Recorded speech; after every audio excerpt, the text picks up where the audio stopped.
Il y a juste moi qui est en vrai relâche, là. Vous autres, Martin et tes enfants sont plus à l'école, ou enfin, ils sont pas supposés. Ils sont pas supposés. Marc-Antoine, j'ai bien compris, là, t'es on your own cette semaine. C'est ça, exactement. Moi, j'ai relâché le reste de la famille, mais je C'est continue de ça. travailler. C'est ça. Alors, Ouais. mais moi, je suis en relâche. Là. C'est en direct du chalet. Je m'en vais faire de la planche à Oh. neige tantôt. Ça va être ma première fois. Est-ce que vous avez des conseils? Pour la planche De à la neige? planche à neige. Ouais. Ouais. Écoute, là, je sais pas. Essaye de faire des provisions de glace parce que tu vas peut-être avoir mal au Ah ouais. popotin après ta journée de. Tu vas tomber Mais souvent. je suis bien protégé dans cette zone-là. OK. Je devrais être correct. Non, c'est pour encourager Garçon. Garçon n'est pas toujours enthousiaste à essayer des nouvelles affaires. Donc, comme il essaye ça, je lui ai dit, as-tu déjà vu ça, un vieux monsieur passer son temps à tomber par terre puis se relever? C'est ce qui t'attend ce matin. Donc, c'est ça, c'est la relâche. Je, je salue ta disponibilité à cet effet-là. C'est Ouais. bon. Ben, c'est Respect. gentil, c'est gentil. Alors, aujourd'hui, Cole Caulfield est bon. Où est le deuxième trio? Et à quelques jours de la date limite des transactions, c'est tellement hockey, épisode 489.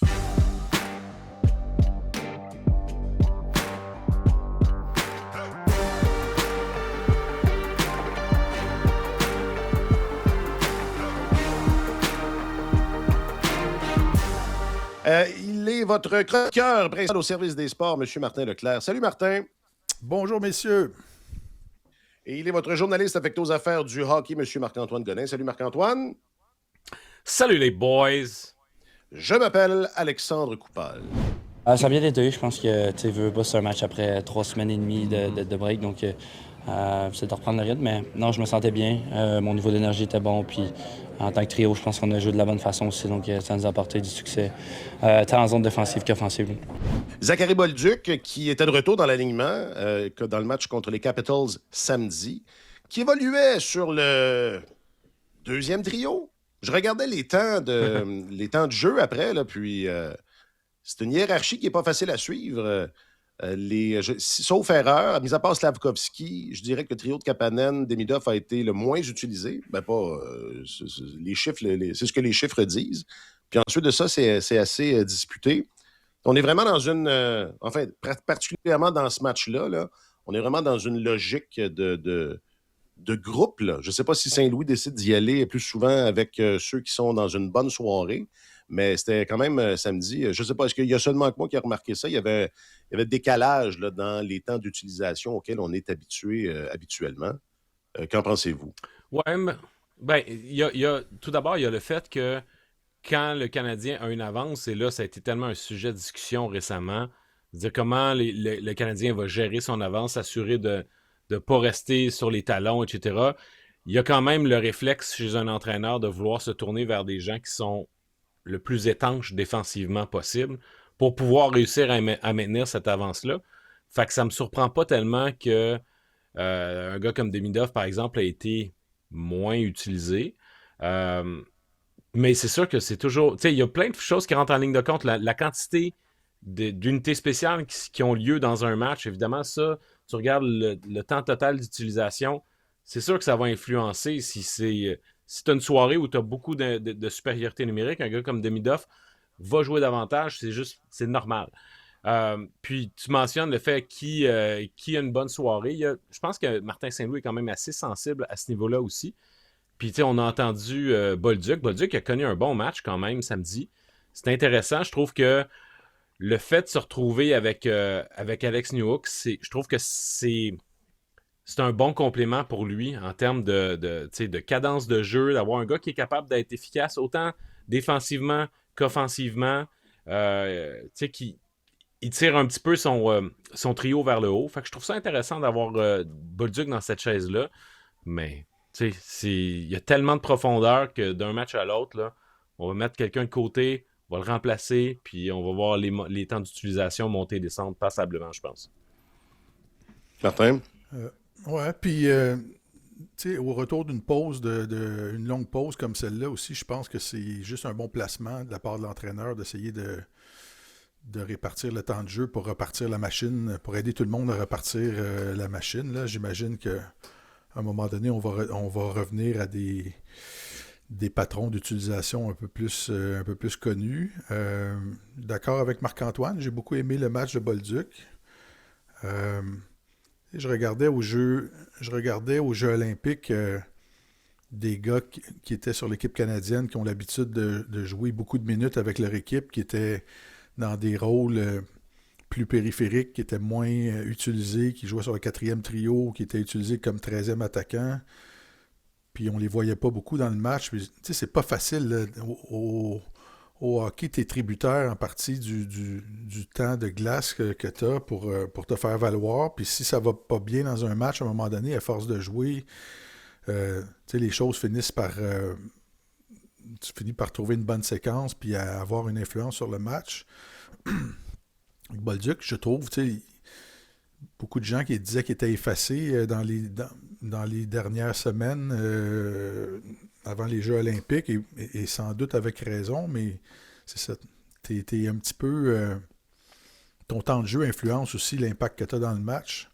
Fait que je pense que ça va lui redonner vie si on le fait jouer avec des gars qui ont un sens offensif un peu plus aiguisé, puis on lui permet de toucher à la glace un petit peu plus aussi, d'avoir des touches de qualité. Oui, parce qu'avec l'absence de Newhook, Marc-Antoine, tu dis il y a peut-être là un duo, mais je te mets des mots dans la bouche, c'est pas exactement ce que tu as dit, mais il y a peut-être là un duo qui est complémentaire. On les a pas beaucoup vus ensemble, dans le fond, en raison de l'absence ou de la blessure de Newhook. Puis, si Bolduc s'est beaucoup fait trimballer depuis ce temps-là, ben, c'est entre autres parce c'était pas évident de lui trouver, pas tout juste trouver un complément, mais trouver une combinaison qui était efficace. Elle est peut-être là. Ouais, ben dans les premiers matchs de la saison, si je ne m'abuse, ils jouent ensemble, puis les deux se débrouillaient quand même assez bien. Ça marchait bien. Je sais que Martin Saint-Louis, par la suite, a dit, même si Bolduc produisait davantage en début de saison, j'estime qu'il a mieux joué plus tard dans l'année, parce que justement, son jeu sans la rondelle est devenu un peu plus vigilant, puis il a limité le nombre d'erreurs qu'il faisait. Alors, mais je trouve quand même que le fit est intéressant à ce niveau-là, mais c'est vraiment au niveau de ses partenaires de trio, du début des présences également. Où est-ce que tu es sur la glace au moment de la mise en jeu? S'il y a des départs en zone offensive, c'est quelque chose qui peut l'avantager également. Parce que, à force égale, tu regardes, ça a été un match quand même assez bien équilibré au niveau de l'utilisation là, contre Washington. La première unité d'avantage numérique s'est retrouvée à 4 minutes et des poussières, mais sinon, à 5 contre 5, c'était quand même...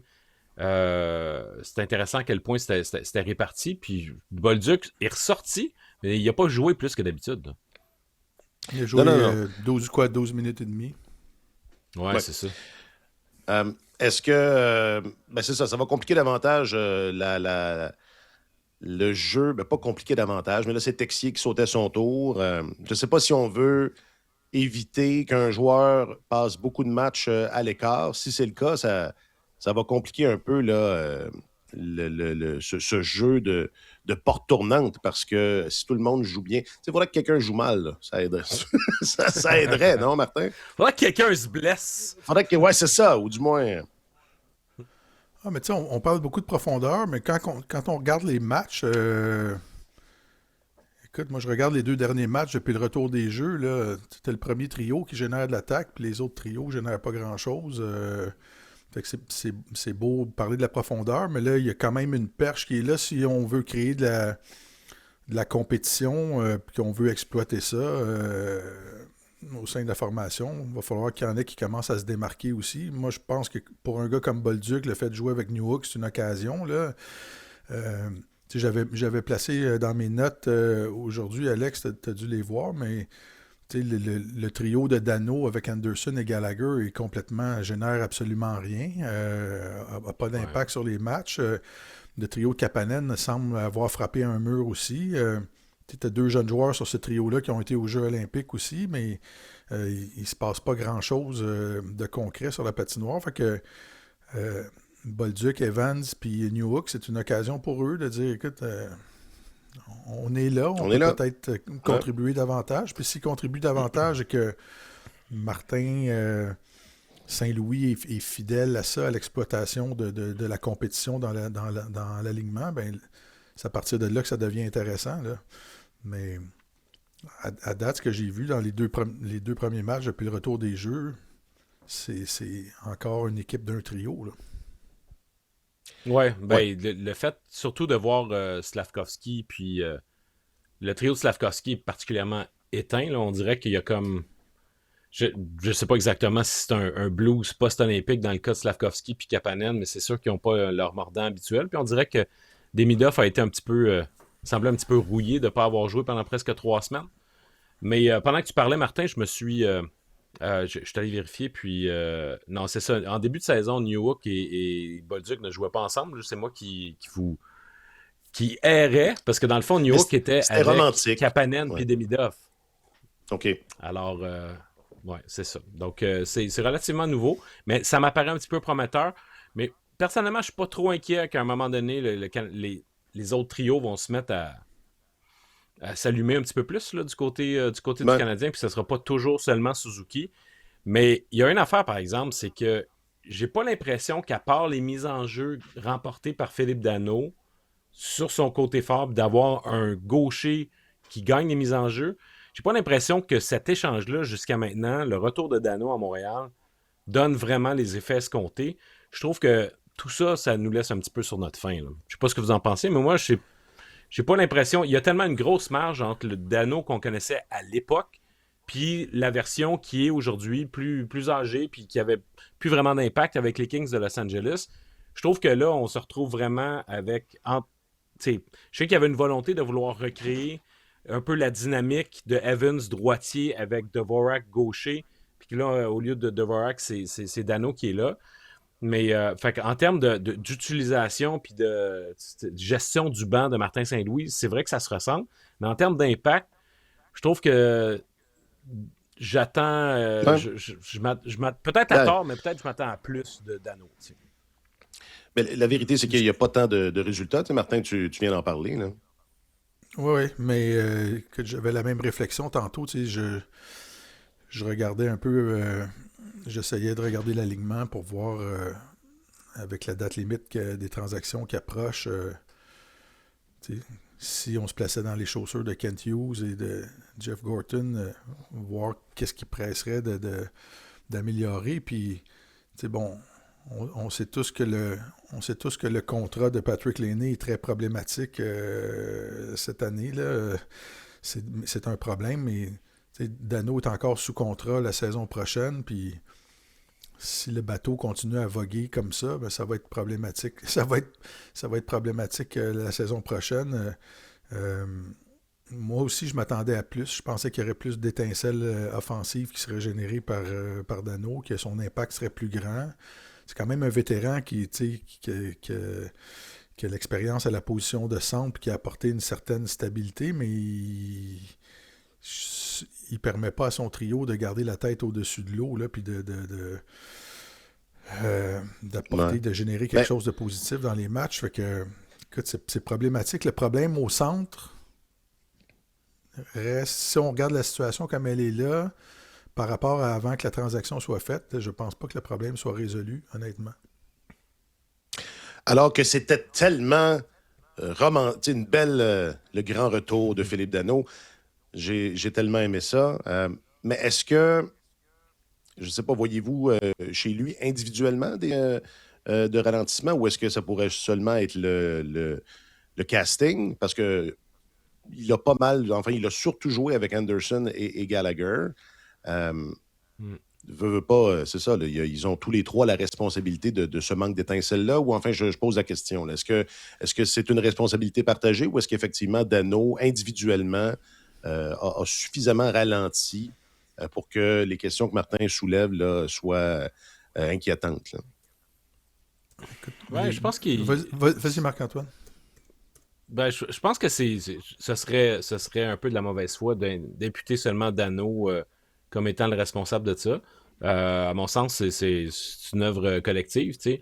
Je comprends de vouloir réunir ces trois vétérans-là ensemble, mais sauf que tu sais, ce qu'on a connu beaucoup de Dano durant ses meilleures années, c'était sa capacité à pouvoir commencer des jeux en zone défensive, puis à transporter le jeu en zone offensive, très efficace en transition.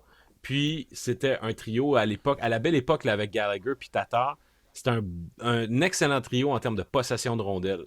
Puis je trouve qu'à ce niveau-là, c'est moins convaincant jusqu'à maintenant cette année. Puis tu sais, c'est pas. Même s'il est très très bon défensivement, là, puis qu'il est capable de remporter des mises en jeu, Dano voit son trio commencer beaucoup de présence en zone offensive. C'est le trio de Evans qui commence à peu près systématiquement en zone défensive. Alors, c'est censé aider l'attaque, c'est censé aider un gars comme Brendan Gallagher, parce que si tu commences une majorité de présence lors de mise en jeu en zone offensive, ben le chemin est déjà parcouru. Fait qu'il devrait te rester de l'essence dans le réservoir pour simplement t'assurer que si tu gagnes la mise en jeu, tu vas pouvoir établir ton mouvement circulaire puis passer du temps en zone adverse. Alors, comment ça se fait qu'en fin de compte, ce soit pas plus convaincant? C'est là où je trouve que ça bloque un petit peu parce que d'un côté, ils ont une majorité de mise en jeu en zone offensive versus défensive. Mais d'un autre côté, je regarde leurs statistiques en termes de pourcentage de chances dangereuses de marquer, puis ça penche beaucoup plus du côté de l'adversaire. T'sais. Alors, je pense qu'il y a une amélioration à faire à ce niveau-là.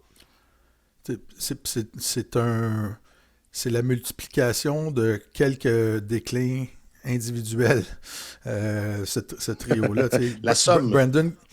Brendan Gallagher Ouais. était le plus grand générateur de chances de marquer chez le Canadien il y a quelques années. Là. Match après match. À la fin de la saison, il y avait un écart entre lui et les autres.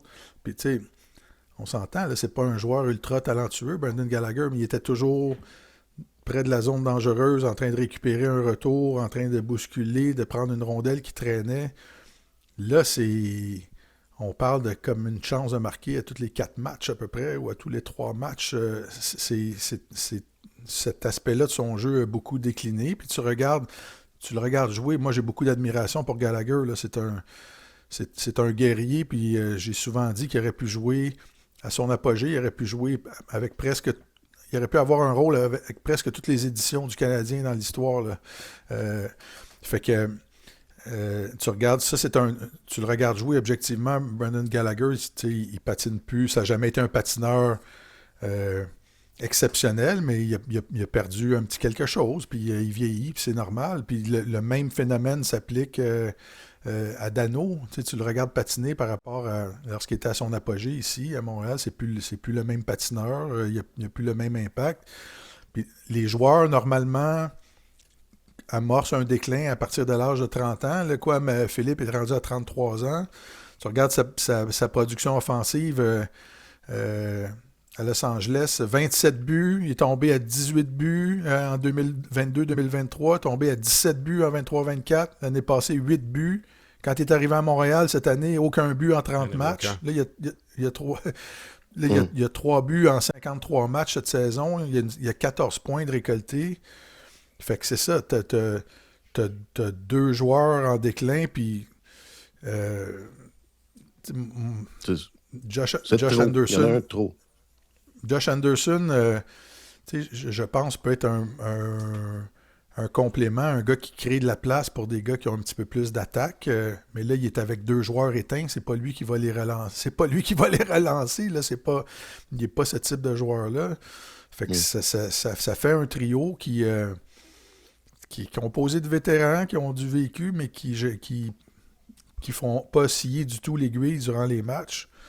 Fait qu'à un moment donné, Martin, il va falloir qu'il regarde ça puis qu'il brasse les cartes.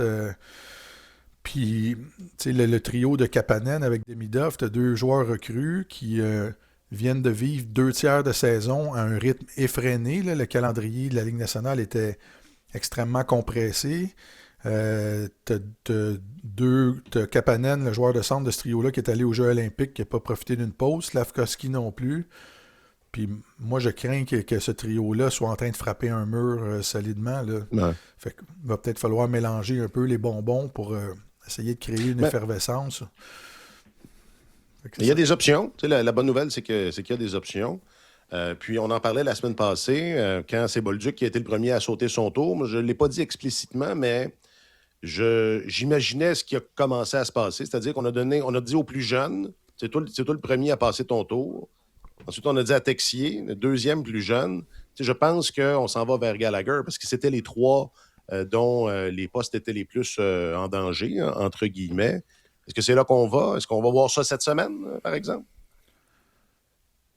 Écoute, Ben, dans un cas de 2 matchs en 2 soirs, souvent, c'est une bonne occasion, ou un bon prétexte plutôt, Ouais. pour dire on laisse de côté un vétéran. T'sais, si on doit instaurer un jeu de chaise musicale comme ça, c'est peut-être dans ces conditions-là qu'on le ferait. Mais tu sais, le Canadien a énormément de profondeur en attaque.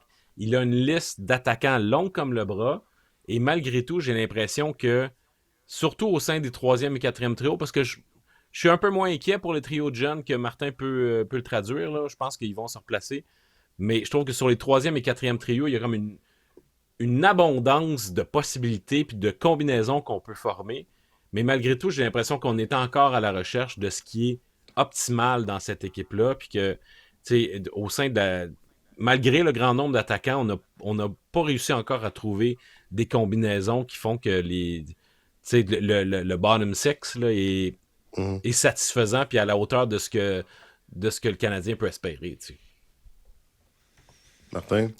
Retirer un vétéran comme Gallagher de l'alignement, là, c'est un affront épouvantable. Tu sais, Gallagher, c'est un guerrier qui se présente à tous les matchs. Il faut que tu lui laisses toutes les chances possibles de se faire justice avant de passer à ça, puis de le retirer après une pause de 3 semaines en disant on va te laisser te reposer. Je suis pas sûr, mais je pense qu'on a déjà verbalisé ça. Je sais pas si c'est Gascon qui était sur le balado, mais il me semble qu'avant les fêtes, on a dit qu'à un moment donné, ça allait lui arriver cette saison de sortir de l'alignement. On verra quand ça va arriver, mais si tu regardes objectivement le rendement des joueurs avec les gars qui sont disponibles pour jouer, j'ai de la difficulté à concevoir qu'il ne sortira jamais de l'alignement d'ici la fin. Là. Non, c'est ça. Puis ce crescendo auquel je fais référence, c'est ça. C'est peut-être qu'on le préparait tranquillement. On a commencé avec on y va en ordre en ordre d'ancienneté. On commence avec le plus jeune jusqu'au plus ancien. Mais mettons là, de manière, comment dire, tu sais, si on essaie avec les troisième et quatrième trios de concocter un peu plus d'attaque. Moi, quand Philippe Danault s'est amené, et là, peut-être qu'on est en train de constater que c'est pas exactement ça, mais quand Danault s'est amené, je me suis dit, ça reste quand même un centre plus offensif que Jake Evans, dont c'est pas les principaux atouts. Est-ce que c'est encore le cas? Est-ce que c'est Parce que dans le fond, on a 2 centres, là, 3 et 4, là, peu importe où vous les placez. C'est lequel le centre le plus offensif entre les deux, Martin? C'est une bonne question. C'est ça, Est-ce que Danault, sur sa... Si on parle des 2 joueurs à leur apogée, il n'y a aucune hésitation, là, mais en ce moment, moment... Jake Evans dans ses belles années avec Danault en déclin, on peut avoir une bonne conversation. Là. Evans a montré l'année passée que quand il était entouré de joueurs un petit peu plus offensifs, qui étaient capables de contribuer davantage. Il a toujours été désavantagé, Evans, depuis son arrivée chez les Canadiens. Si on fait exception de l'année passée, là, avec Henneman puis Armia, si ma mémoire est bonne, mais il a montré qu'il était capable de générer un certain niveau d'attaque, puis au niveau universitaire, il en générait, mais ça a toujours été le gars qu'on plaçait avec des bonbons dépareillés ou avec... le fond de la grille, là. Oui, tu sais, une équipe en reconstruction avec les joueurs de 4e trio d'une équipe en reconstruction. Fait qu'il n'a jamais été très, très gâté en termes de partenaires, mais je trouve l'expérience intéressante là, de le faire jouer avec Bolduc puis avec Newhook. Mais je pense que présentement, honnêtement, avec 2 ailiers de qualité, je pense qu'Evans va générer plus d'attaques que Danault. Ben, c'est parce qu'il y a un peu plus de vitesse aussi. Là. Oui. Moi, je pense que c'est il y a pas vraiment... Il y a comme un comment je pourrais dire, un dépareillage entre les assignations qu'on lui donne normalement, les mandats qu'on lui confie, puis le type d'ailier avec lequel il peut se débrouiller. Mais tu sais, s'il est pour continuer avec Newhook puis Bolduc, je pense que ça peut être très intéressant. Puis tu vois aussi un gars comme Texier qui va rester dans le portrait quand même. C'est pas un gagnant du trophée Selkie, loin de là, mais il y a quand même un certain niveau de responsabilité. Puis je parlais tout à l'heure de protection de rondelles. Si le Canadien s'est empressé de donner un contrat à Alexandre Texier, c'était à cause du fait que c'est un joueur qui est capable, quand l'équipe a la rondelle, quand lui il l'a, de pouvoir prolonger les présences en zone offensive. Puis ça, c'est quelque chose que le Canadien et Martin Saint-Louis veulent mettre de l'avant beaucoup, beaucoup. Fait que peut-être que à ce titre-là, il va contribuer quand il est dans l'alignement à générer de l'attaque, mais sauf que on est. Tu sais, quand je vous parlais du fait que pour moi, les troisième et quatrième trios n'étaient pas encore optimaux, c'est que si d'un côté, tu as un Brendan Gallagher qui est en perte de vitesse, tu te dis, ouais, si on est pour le laisser de côté, ça va créer une onde de choc dans le vestiaire.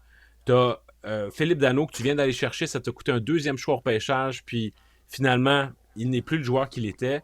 Puis tu as Alexandre Texier qu'on s'est empressé après 2 semaines et demie d'offrir un nouveau contrat. Peut-être c'était un petit peu précipité, parce que là, finalement, il est pas, c'est pas nécessairement avec un alignement en santé un joueur de tous les matchs. Ça se peut qu'il soit laissé de côté de temps à autre. Je trouve qu'il y a des décisions qui ont été prises, puis il y a une situation en ce moment qui est pas optimale. Fait que, tu sais, on parle beaucoup à la date limite des transactions de qui le Canadien pourrait aller chercher pour pouvoir s'améliorer. Je veux bien.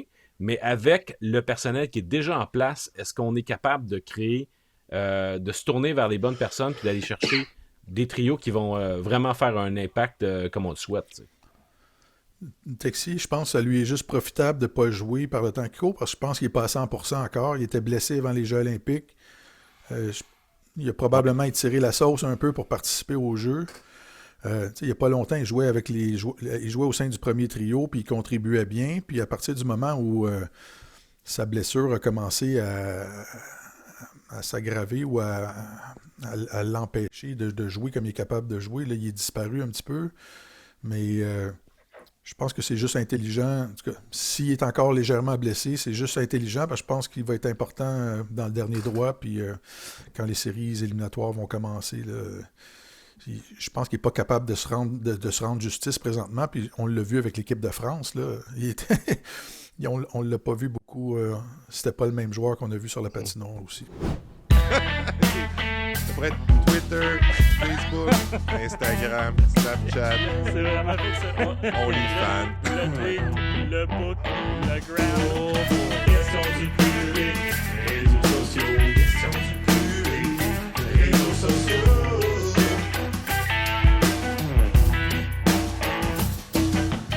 Question du public, réseaux sociaux. Bon, on va arrêter de tourner là, autour du pot là, à quelques jours, à quelques heures de la date limite des transactions. Évidemment qu'on a demandé via la question du public. D'ailleurs, j'ai appris que le verbe acquérir au subjonctif présent s'écrit IE accent grave RE et non pas ERT comme je l'avais écrit quand j'ai Moi aussi, je t'allais cogité vérifier. avec l'équipe. Moi aussi, quand je l'ai vu, j'ai fait ouais, mais oui, effectivement. C'est pas une très belle phrase, hein, mais c'était quel joueur aimeriez-vous que le Canadien acquiert d'ici la date limite des transactions? Alors, sur le book, Patrick, McDavid ou McKinnon, je ne suis pas regardant, contre un choix de 2. Ah, ça serait bon. Sinon, Carlos, du gros grain dans la rangée du papier sablé. Ça, c'est plus un concept qu'un joueur, mais c'est intéressant. Martin, Desharnais, Vincent Desharnais de San Jose comme 6e défenseur. Jean-Philippe Robert Thomas, pour ma part, Kapanen a bien fait, mais il n'est clairement pas un centre de 2e trio. D'ailleurs, Martin, c'est quelque chose que ça fait longtemps qu'on n'a pas revisité. On pourra peut-être y revenir. Sinon, Louis-Nicolas, rien ne presse pour cette année. En théorie, la fenêtre d'opportunité débute l'an prochain. C'est une idée qui circule, ça aussi. Sur Twitter, quel joueur aimeriez-vous que le Canadien acquiert d'ici la date limite des transactions? Buzz dit Will Kuehle. C'est une bonne idée. Sinon, monstre de Chilla, Philippe Hronek contre un Goulet, choix de premier et 2e tour. Philippe Hronek qui est à Vancouver.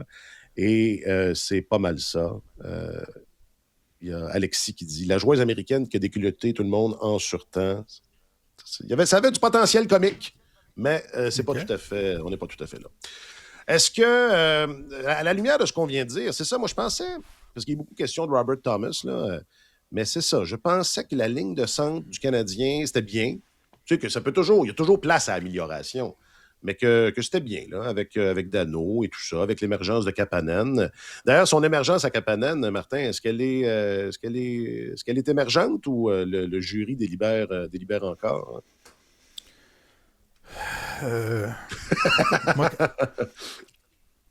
moi, Kapanen, je le dis depuis la saison dernière, j'aime beaucoup ce joueur-là. C'est un jeune joueur intelligent. euh, et je pense qu'il a démontré son intelligence cette année parce qu'il a réussi à exploiter les espaces libres sur la patinoire puis de se faire refiler la rondelle souvent par Demidov. Il a marqué beaucoup de buts. J'étais surpris en début de saison qu'on place un espoir comme Demidov au sein d'un trio pivoté par un centre recru comme ça, qui n'est pas un joueur offensif, là, qui n'est pas reconnu comme étant un joueur offensif de grande qualité. Je trouve qu'il a fait un solide bout de chemin, Kapanen. J'étais le premier à critiquer l'entraîneur finlandais aux Jeux olympiques parce qu'il ne l'utilisait pas. Il l'a utilisé juste dans le dernier match, dans le match de médaille de bronze, puis il y a eu un impact dans ce match-là. Mais je pense que d'avoir un gars comme ça, centre du deuxième trio, ça montre à quel point l'œuvre du Canadien est inachevée en ce moment. Il y a une lacune. Ouais. Quand la saison a commencé, on disait qu'il y avait une lacune au centre, qu'il manquait de profondeur au centre, puis comme je le disais tantôt quand on parlait de Dano, je pense que cette lacune-là, elle continue de planer au-dessus de l'équipe. Puis c'est pas facile de combler ça. Trouver un centre de top 6 dans la Ligue nationale, il faut que tu te lèves de bonne heure parce que tout le monde en cherche et tout le monde est prêt à payer très cher pour en obtenir. Fait que il y a des équipes qui en cherchent pendant 10 ans et qui n'en trouvent pas. Là. Ouais. Donc, il y a encore place à amélioration. Tellement d'intérêt autour. Ben oui.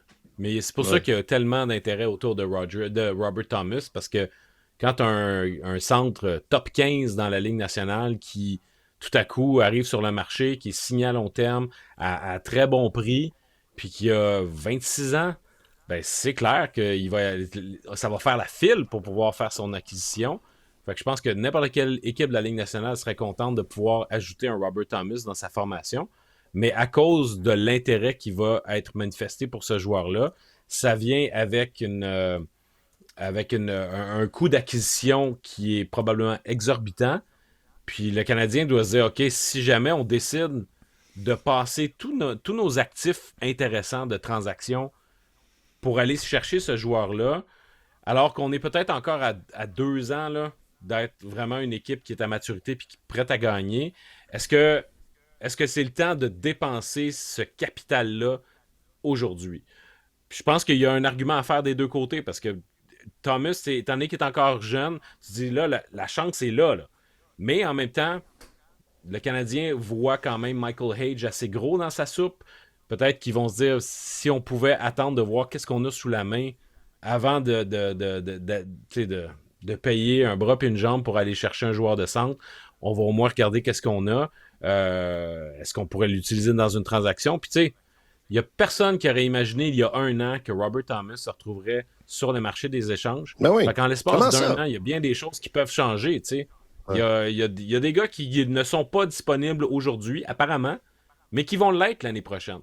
Alors, c'est juste de dire, le Canadien, s'il dit, ben nous, on a plusieurs bons jeunes joueurs, on a un surplus d'attaquants, on a des choix au repêchage qu'on est prêt à donner, on a des actifs pour payer, mais il faut que tu identifies le bon gars puis que ça se fasse au bon moment, parce qu'une fois que ces actifs-là vont être dilapidés, tu ne les reverras pas.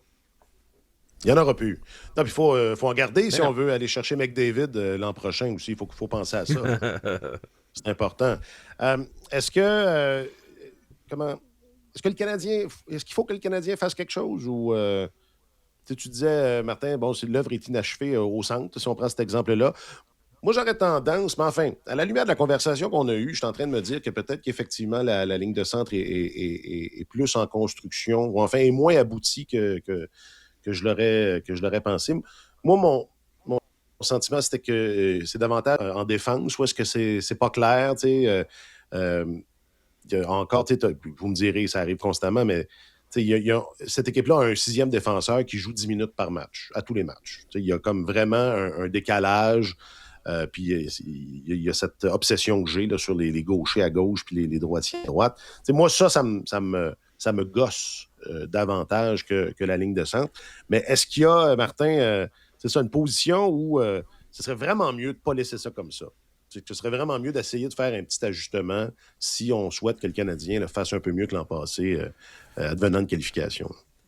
Écoute, tu dis, est-ce que le Canadien doit faire quelque chose? À mon sens, le Canadien n'est pas dans la position de dire on va sacrifier un actif pour aller chercher un joueur de location parce qu'on veut on pense peut-être faire une ronde de plus. Ou quand tu as les mains pleines puis tu penses que tu aspires à la Coupe Stanley, là tu fais ce genre de sacrifice-là en te disant on met, on y va all-in, on met toutes nos cartes sur la table puis on y va pour le trophée. Le Canadien n'est pas là. Fait que, à mon sens, présentement, ce serait s'il n'y a pas de vraie transaction de hockey bonne à long terme, bonne pour les 2, 3, 4 prochaines saisons, est-ce que ça vaut la peine vraiment? Cette équipe-là a encore besoin est encore jeune, c'est encore la plus jeune équipe de la Ligue nationale. Elle a besoin de vécu. Puis, il n'y a rien qui dit que toutes les équipes qui font des transactions là, à la date limite, il y en a une à la fin qui gagne la Coupe Stanley. Là. Il y en a beaucoup qui sacrifient un bras et une jambe et qui se retrouvent devant rien à la fin. Fait que moi, je pense que c'est mieux à moins d'avoir une vraie transaction de hockey, c'est mieux de laisser voguer le bateau. Puis, tu disais, le sixième défenseur joue 10 minutes, mais tu as Hudson qui, dans des gros matchs, va jouer 23-24 minutes. T'as Dobson qui va toujours jouer 22, 23 minutes et plus. T'as Matheson qui prend beaucoup de temps de glace. T'as Goulet qui joue beaucoup. Fait que les 5e, 6e défenseurs chez le Canadien, ils joueront jamais beaucoup. Là. C'est comme écrit. C'est souvent comme ça. Il n'y a rien d'anormal là-dedans. Non, c'est peut-être juste que je suis tanné de la... Struble, Jacky, Struble, je sais pas, je suis las de ça, mais comme ça, il n'y a rien d'anormal là-dedans.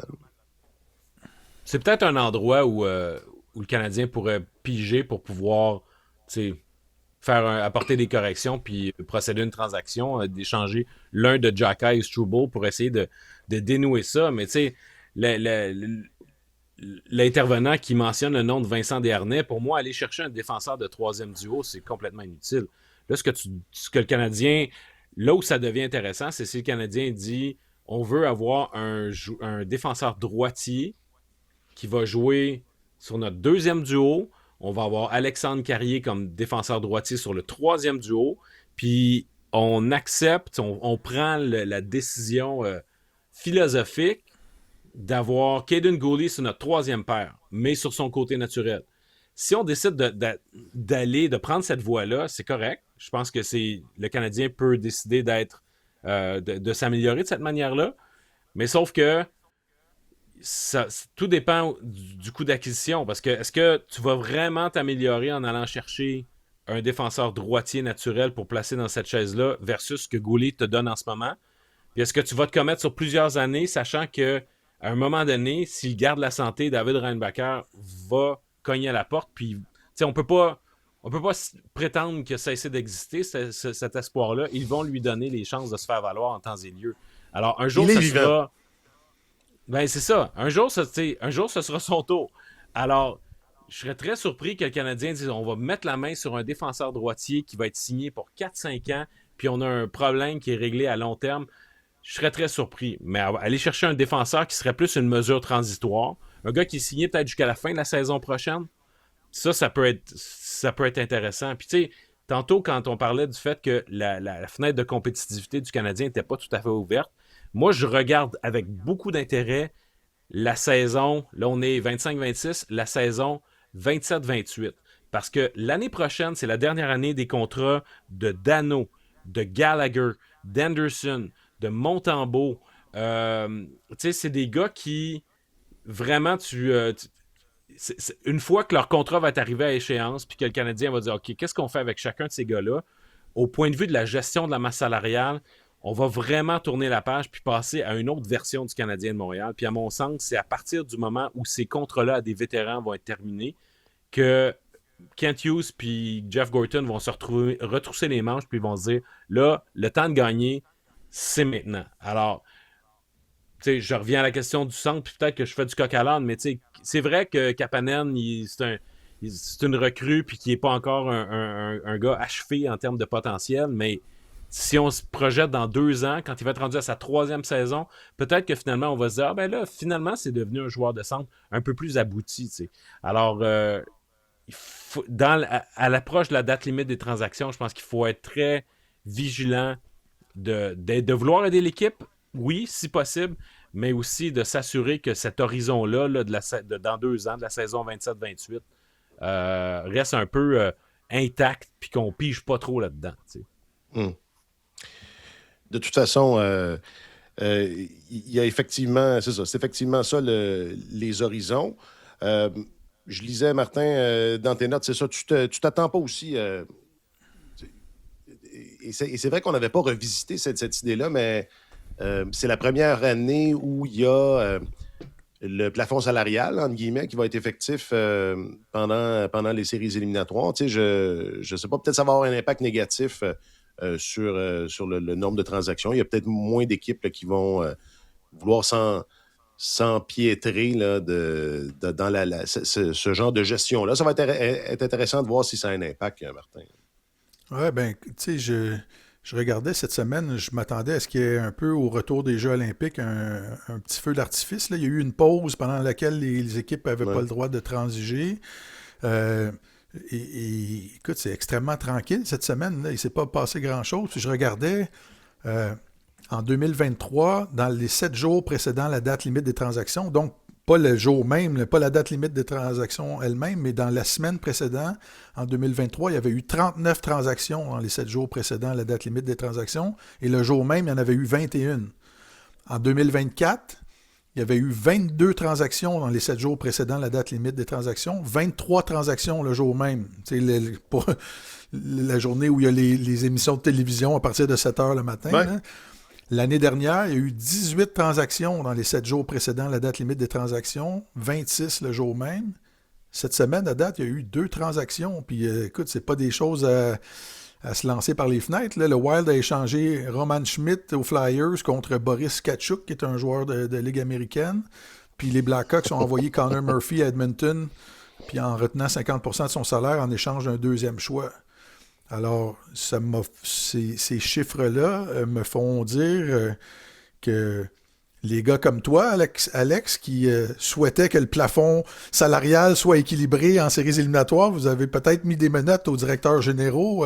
Peut-être que ça fait en sorte que c'est plus compliqué de faire de la gymnastique.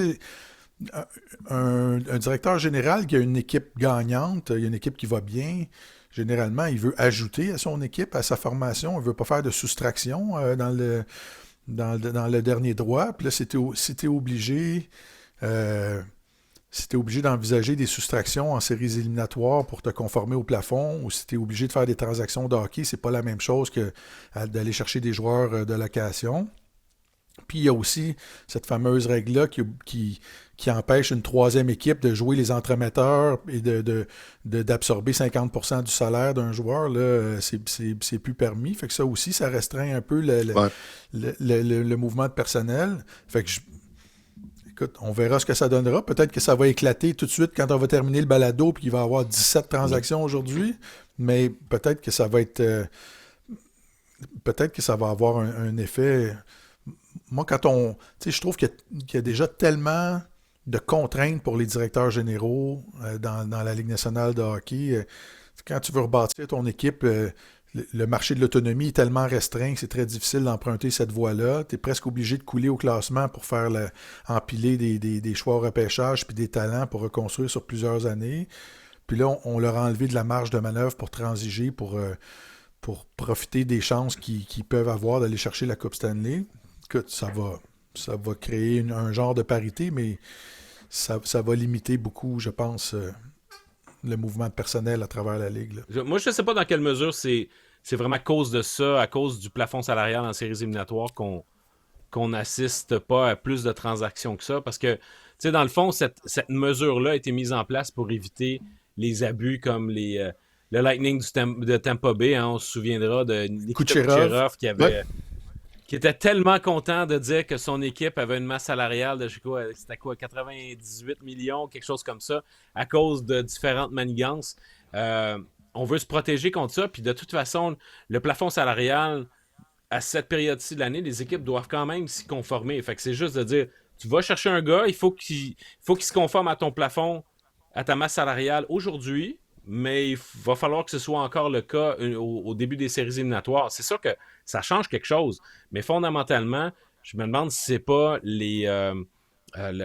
que ce soit la position au classement. Tu sais, dans l'Est, c'est encore un peu... Il y a beaucoup de prétendants. Oui. Il y a encore beaucoup de prétendants. Il y a beaucoup de prétendants. C'est C'est une course de tortue dans l'Ouest également. Ouais. Il y a peut-être plus de joueurs aussi sur le marché que dans les autres années.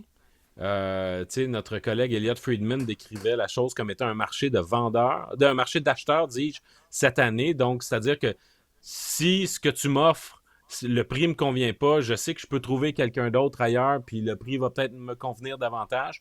Alors ça fait en sorte que devant la multitude de joueurs qui sont offerts, qui sont disponibles sur le marché, les équipes vont avoir tendance à attendre un peu, puis voir quel va être le premier domino à tomber. Puis tant que ce domino-là n'est pas tombé, on reste en chien de faïence, on regarde, puis on attend que le prix convienne, tu sais. Non, puis comme c'est souvent le cas, le domino va sûrement tomber une fois qu'on va avoir fini d'enregistrer. C'est un classique. C'est un classique. Juste une petite chose avant d'emballer cet épisode. Tu disais, je fais peut-être du coq à l'âne, là. D'ailleurs, c'est un bon nom, ça, pour le balado l'année prochaine. L'année prochaine, on change le nom du balado. On appelle ça du coq à l'âne. Parce que, regarde-moi bien, j'avais l'occasion tantôt de rebondir là-dessus, mais je voulais vider le sujet précédent. Mais t'es allé voir mieux Rainbow que Rhino, mais en tout cas, t'es allé le voir Rhinebacker, puis j'ai trouvé dans les... Enfin, toi, tu y as parlé, là, mais j'ai trouvé que en te lisant, là, je le sentais différent. Je le sens. Quand tu rapportais ses propos, je le sentais comme... Il est déterminé. Ou, il est prime, hein? Qu'est-ce qu'il dit à un moment donné? Il dit... Ouais, c'est ça, il dit... c'est moi qui vais avoir le dernier mot et c'est tout. Je sais pas, un truc du genre, là, je me sens bien, je suis capable de tenir mon bout, puis c'est moi qui va l'avoir le dernier bout. Enfin, affirmé et comment dire, monsieur. Absolument. Bon, oui. Il dit, c'est moi qui run le show. C'est comme ça. C'est ça. Alors, c'est ça. Ça me plaît. Oui, il y a une nouvelle affirmation. Je ne sais pas dans quelle mesure s'il y a du renforcement positif derrière ça ou si, dans le fond... Parce que en parlant à ses coéquipiers, en parlant à l'entraîneur-chef, j'ai pas eu l'impression non plus d'avoir le sentiment que tout le monde jugeait que là, il dominait ce circuit-là puis qu'il n'y avait plus d'affaires dans la Ligue américaine. Ça continue d'être un apprentissage. Il est en train, Rhinebacker, d'essayer de reprendre le temps perdu. Puis c'est des années cruciales de développement qui ont été jetées à la poubelle. Mais là, c'est la première fois. Il est rendu à 43, 44 matchs. Avant longtemps, là, on parle peut-être dans une dizaine de jours. Si on fait le total des matchs qu'il va avoir joué, ça va être la saison depuis qu'il a genre 15-16 ans. La saison où il joue le plus de matchs. Fait que là, il met des parties au compteur. Ça, c'est encourageant parce que ça lui donne l'occasion de vraiment adapter son jeu à la Ligue américaine, de reconnecter avec ses meilleurs outils. Puis je pense que le Canadien n'a pas du tout démissionné par rapport à lui. Il continue de voir des choses intéressantes dans son développement, sauf que lui, Rhinebacker, c'est un gars qui se voit un petit peu comme... Il s'inspire un peu de Brock Faber. Ça pourrait être le genre de défenseur qui, dans ce qu'il visualise, il pourrait devenir. Là, il a 21 ans. Fait que même s'il arrivait dans la Ligue nationale à 23 ans, puis qu'il devenait un joueur dominant à 25 ans, c'est pas bien grave. C'est encore relativement jeune, mais l'important, c'est qu'il se rende là.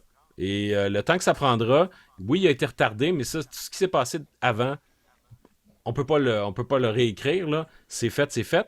Sauf qu'avec avec les cartes qu'il a dans son jeu, ben c'est juste de continuer son développement. Puis je sens qu'il est désireux de montrer que le Canadien a eu raison de lui faire confiance, puis que il a tout ce qu'il faut pour être un défenseur d'impact dans la Ligue nationale.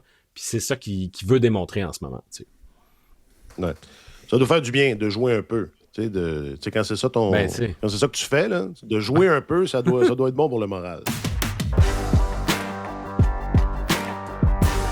Hein? Ça, c'est un petit pont. Ça, c'est un beau petit pont. Hey, Cole Caulfield, Martin. Là. Est-ce que Cole Caulfield, tu disais de Gallagher, il aurait pu jouer avec n'importe quelle des éditions du Canadien? Est-ce que Cole Caulfield aurait pu jouer avec n'importe quelle édition du Canadien? Je sais pas, là, c'est non prémédité comme question. Mais c'est parce que veut pas, ça s'inscrit, là, ce qu'il fait, ça s'inscrit dans la grande histoire. Là. Oui, absolument. Écoute, ça fait partie de ces choses. Je trouve, c'est un phénomène assez étrange. Je trouve que c'est un phénomène assez étrange. La reconstruction de l'équipe, on en a parlé en long et en large.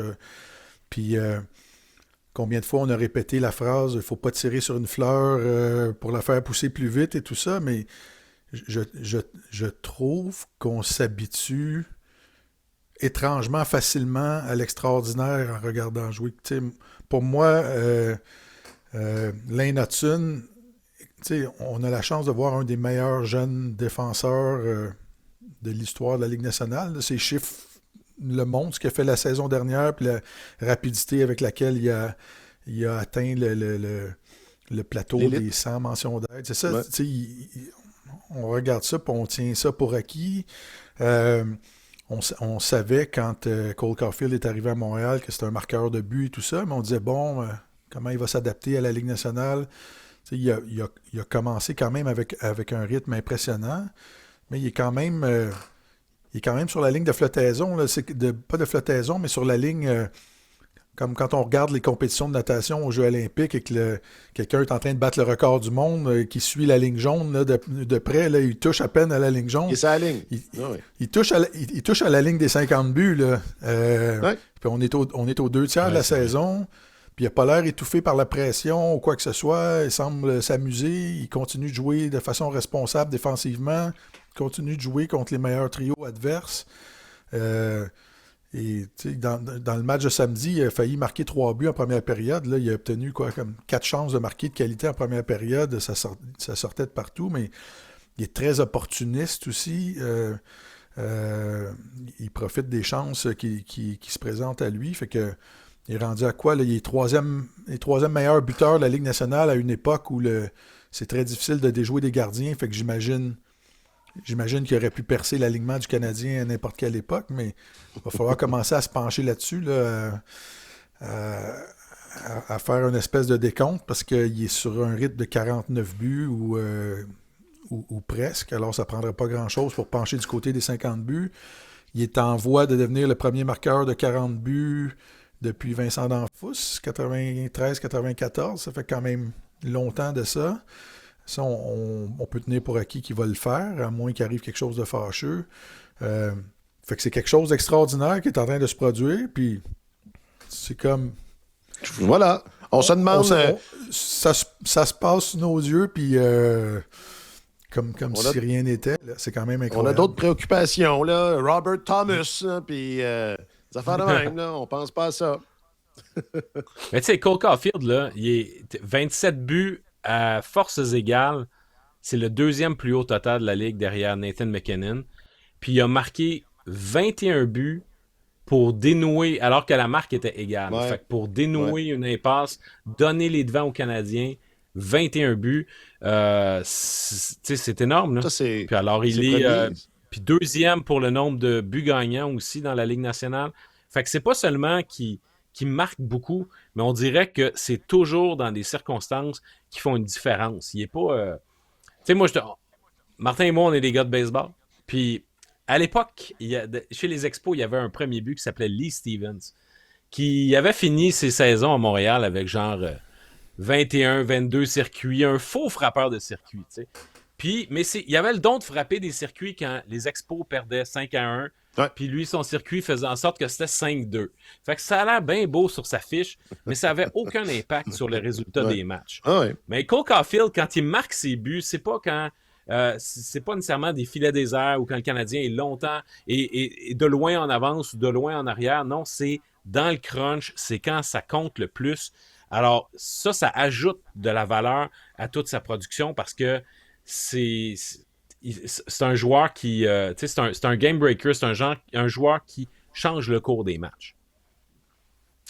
Et il y a sûrement des bonnes analogies de hockey aussi, de gars qui marquaient des buts dans des causes plus ou moins pertinentes. Ouais, mais je voulais faire plaisir à Martin, tu sais. Ouais, ça y a fait plaisir, il a souri. Ça m'a fait très J'ai- plaisir. Ça m'a fait je très l'ai vu plaisir. sourire. Bon, et peut-être que c'est tout ce qu'on aura pour se consoler. La brillance de Cole Caulfield, enfin, son incandescence. Si jamais il ne se passe pas grand-chose niveau mouvement de personnel cette semaine, là, le Canadien est dans l'Ouest. Est-ce que, quand on se reparle, est-ce que ça va être la même équipe? Est-ce que ça va être le même effectif ou il va y avoir eu quelques... C'est juste une... Juste une impression. Moi, je pense qu'il y aurait pas. Je pense pas qu'il va y avoir eu beaucoup de Passera pas changements, grand-chose? honnêtement.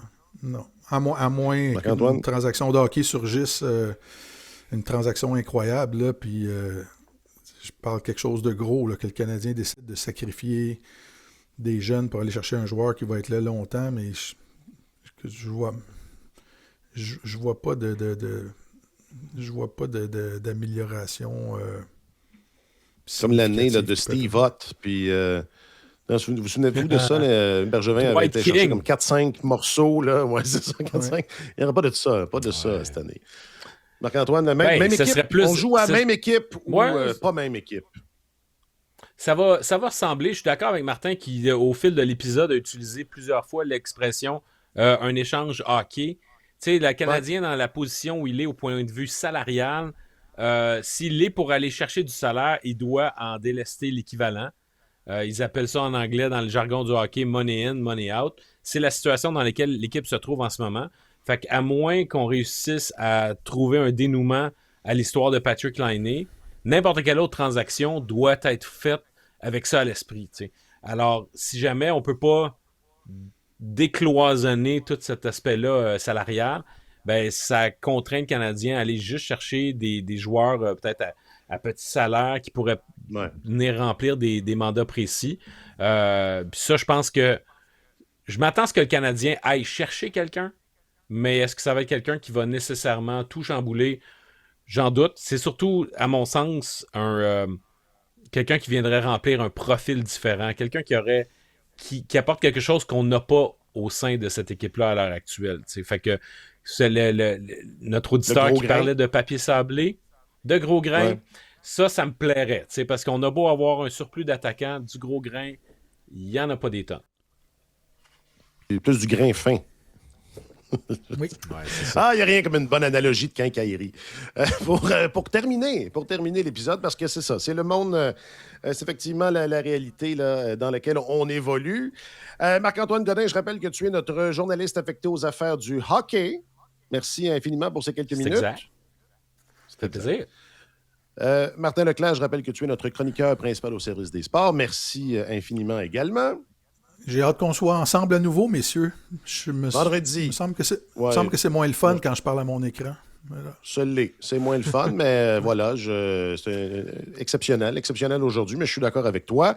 On ne sait pas quand, mais vendredi, on est ensemble. Je te le promets. Ça, il n'y a pas de concession là-dessus. Un grand merci au Mixmaster Souli en régie et à Thomas Christopherson qui est à la réalisation-production de l'épisode aujourd'hui.